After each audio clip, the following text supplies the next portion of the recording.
کہ یہ موضوع اصل میں بہت طویل ہے، تو میں بہت زیادہ ڈیٹیل میں تو ابھی نہیں جاؤں گا، مختصراً بتاؤں.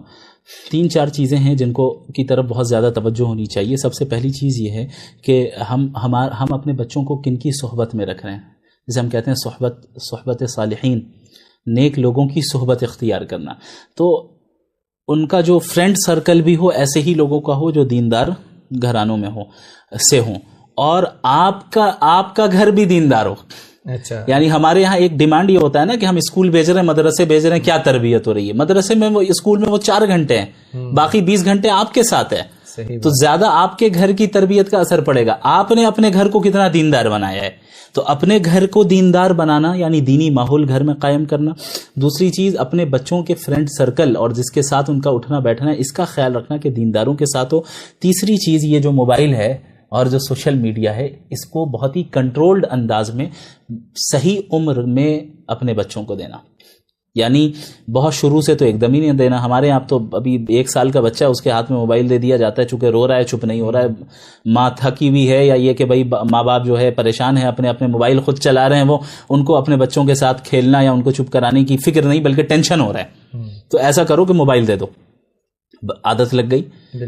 اب یہ آہستہ آہستہ آگے بڑھتے بڑھتے جب وہ انٹرنیٹ کو جانے گا، پھر آگے کی چیزوں کو جانے گا، تو یہ جو آپ نے فری ایکسس مکمل دے دیا ایک غلط عمر میں، یہ بہت غلط ہوا.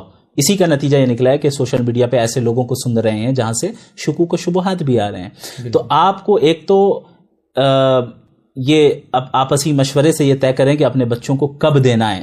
اپنے بڑوں سے مشورہ کریں کہ کس عمر میں موبائل کو ہم یوز کرنے دے سکتے ہیں، کس عمر میں انٹرنیٹ کو دے سکتے ہیں. اور پھر اب تو الحمدللہ ایسے بھی ہے کہ آپ ایسی سیٹنگز کر لیں گوگل پہ جا کر جو کڈز کے لیے خاص ہوتے ہیں، جہاں پہ آپ کنٹرول انوائرمنٹ آپ اس کو انٹرنیٹ پہ دے سکتے ہیں کہ آپ کی نظر میں ہو کہ وہ کیا دیکھ رہا ہے کیا نہیں دیکھ رہا ہے. لیکن یہ بھی ایک مدت تک، جب بچہ بڑا ہو جائے، بالغ ہو جائے، تو پھر اب یہ چیز نہیں چلے گی. اب اگر آپ کرنے جائیں گے تو اس کا ریئیکشن ہوگا. لیکن بچپن میں اگر آپ نے اس کی تربیت کر لی تو پھر آئندہ وہ اسی کے نہج پہ چلتا رہے گا. چوتھی چیز، ویسٹرن سسٹم آف ایجوکیشن سے اپنے بچے کو بچائیے.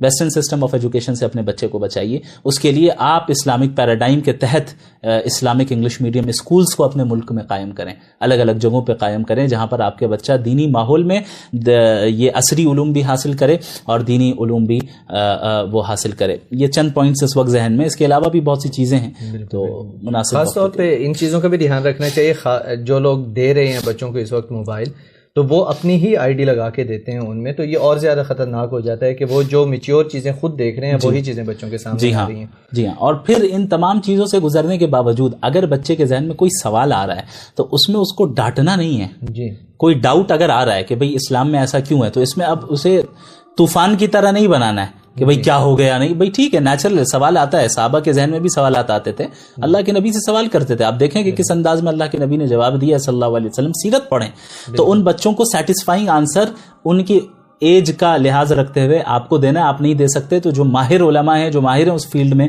ان سے دلوائیں، ایکسپرٹ سے دلوائیں.